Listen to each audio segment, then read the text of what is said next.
Right, now I want to talk about a serious case of insecurity in Kakamega. Fear has gripped residents of Khwisero in Kakamega County following a spate of bizarre killings that has left 8 people dead in the past 1 week alone. KTN's Robert Wanyonyi was in the area to investigate the cause of the killings. Bright streams of blood welcome us to Ikolomani village, an area just a few kilometers from Khwisero market. For the past few days, residents around this market center have had no sleep, thanks to constant interruptions by an unknown criminal gang which has stepped up attacks against them.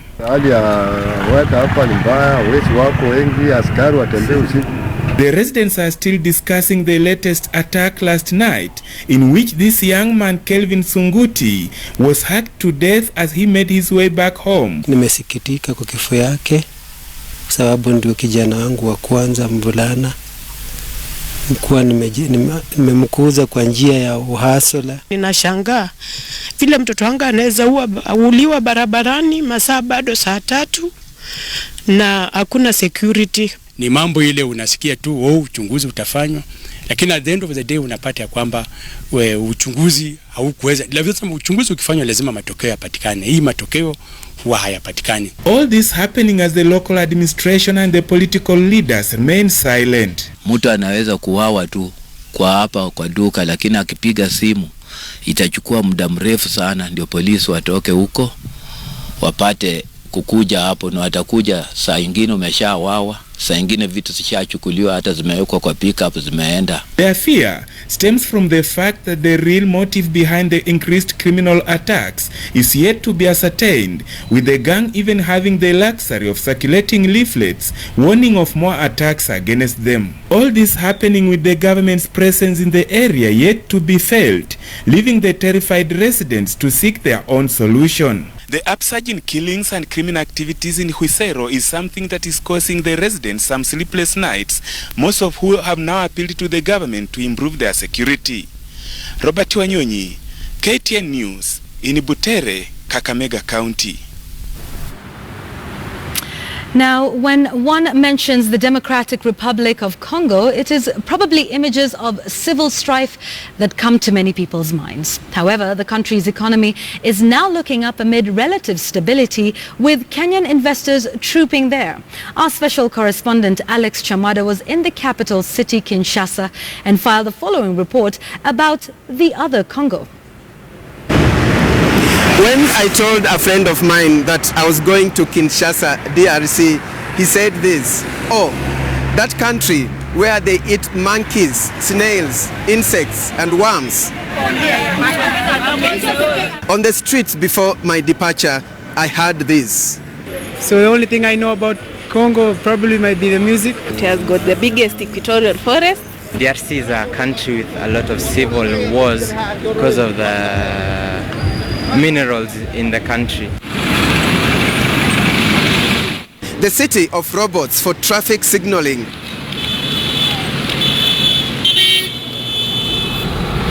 The city that is growing in highways. The city where cleanliness is the order of the day. The Democratic Republic of Congo, DRC, is the second largest country in Africa after Algeria, the largest in sub-Saharan Africa, and the 11th largest in the world. DRC borders 9 countries and the Atlantic Ocean. DRC's population is about 75 million. Kinshasa city alone has a population of over 10 million. So when you have large populations like in Kinshasa people, that means when you bring your goods here, you must get somebody to buy. Here, the financial services have been very limited, only to companies or to big corporates and embassies. This presents a major investment opportunity for Kenyan financial services companies. The one that has given the lead is Equity Bank.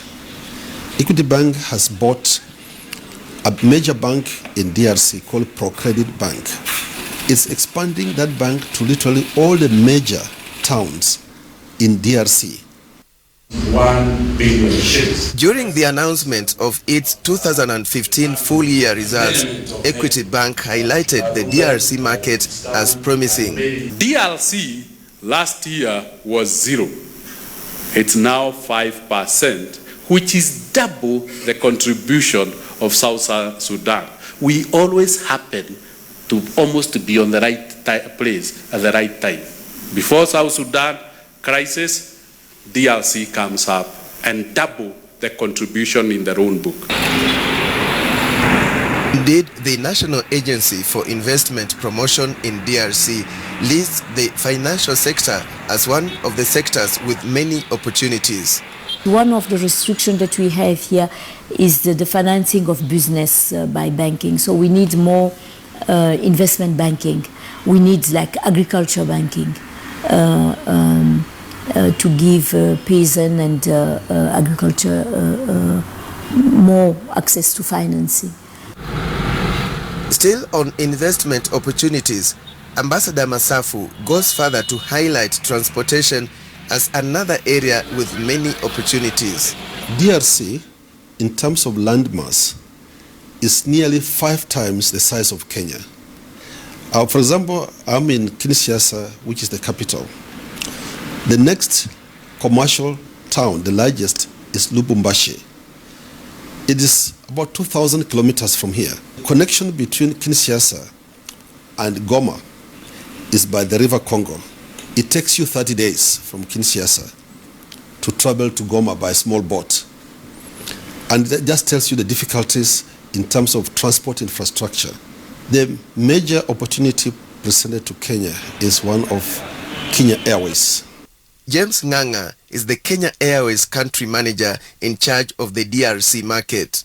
The number of operations by any international airline in DRC, we operate the highest number. That is 17 flights in a week.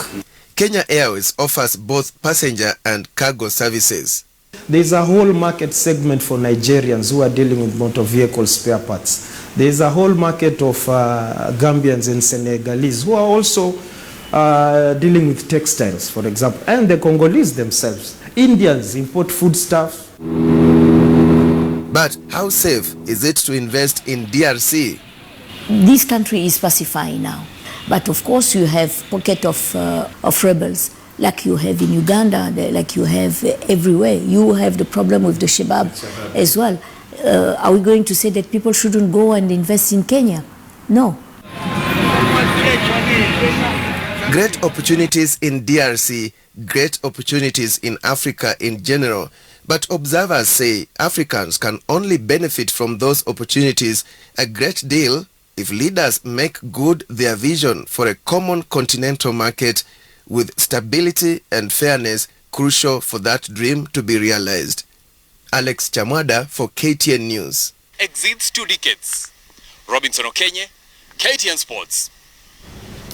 Abraham Kiptum and Isaac and Jacqueline Jepngeno are the inaugural Nandi Half Marathon champions that was held Sunday morning in Nandi County. Hundreds of athletes from the Nandi County and beyond were treated to a scenic course that featured the Nandi tea estates before getting to the finish line. Moses Wahisi has all the details. 2016 edition of the Nandi County Half Marathon, this being the first edition, took the center stage at the Nandi County. In the ladies category, a very competitive affair it was, as Jacqueline Jepngeno crossed the finishing line in a time of 1 hour, 14.30 seconds. In the second position, Jen Jelagat came in second, clocking 1 hour, 14 minutes, 50 seconds. Mbio haikuwa mbaya, nimefurahia hii mbio na nimefurahia kuwin. Hii ni mara yangu, nimefurahi sana. In the men's race, it was a seesaw affair for Abraham Kiptum and Isaac Koech from the starting lineup, but eventually Abraham Kiptum took the victory while Isaac Koech was the second and Daniel Kiprotich came in third. I was in a good shape after this time. I hope the next race, Spain, I will come and try my own best to run under 61-60. According to the organizers, this year's event has been successful, but of key interest will be how the organizers are going to forge on and make the 2017 edition be. To make it an annual event if they wish to.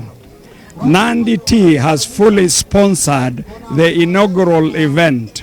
But matters to do with doping has also taken a center stage, with the different stakeholders in the different fields, different races here in the country, urging their athletes to keep it clean and ensure that they win without using substances that have been prohibited. We need to sow the seeds wherever you can harvest the money, and the seeds is a simple thing to provide the service, and the service is to train hard.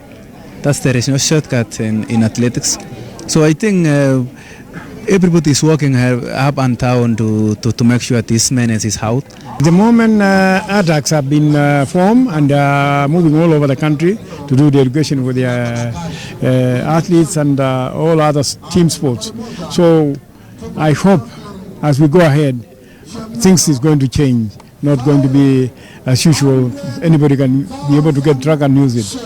The Nandi County has been a source and a hub of talent, and actually the 2016 edition of the Nandi T Samia Half Marathon is evidence that a lot needs to be done so as to curb and nurture the always present talent that this region has produced.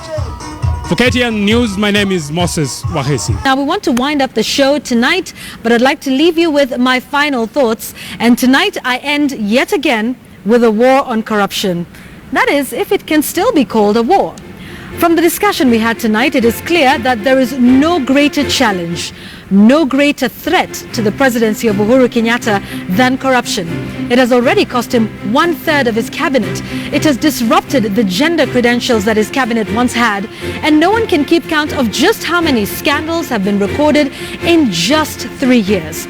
At any rate, that number would be bigger than that of all the scandals recorded in the previous 3 administrations. And the irony couldn't be more apparent. This is a government that came to power on the platform of giving Kenya a fresh start. As a matter of fact, one of the key pillars of the Jubilee Manifesto was uwazi, or transparency. Under this lofty idea was a big promise, that of giving the EACC prosecutorial powers. That is a pledge that the president made without any prompting. 3 years on, that pledge continues to ring hollow. Instead, the EACC still hobbles from one investigation to another, with no sign of any of the proverbial big fish ever being brought to book. Is it any wonder that the anti-corruption body has now joined Kenya's list of pollsters to find out just how corrupt we think we are? Isn't the EACC supposed to hunt down corruption wherever it is found, rather than engage taxpayers' money in measuring the mere perception of it? The survey released earlier in the week was even more ridiculous, when it purported to rank media houses based on their coverage of corruption. I wonder how the EACC-sponsored survey would rank a media house whose coverage has focused squarely on how ineffective the anti-graft body itself has been. Will the police now conduct their survey on what Kenyans think about crime? Corruption is not a joke. No one needs a survey to know that it is rampant. But as long as the message coming from the top is not unequivocal, so long will the dragon continue to roam the land undeterred, and so long will Kenyans continue to live way below their potential. That tonight is my take. Thank you very much for your views and your feedback tonight. Remember to keep the conversation going. The hashtag is Checkpoint. Have a very good night. My name is Yvonne Okwara Matole.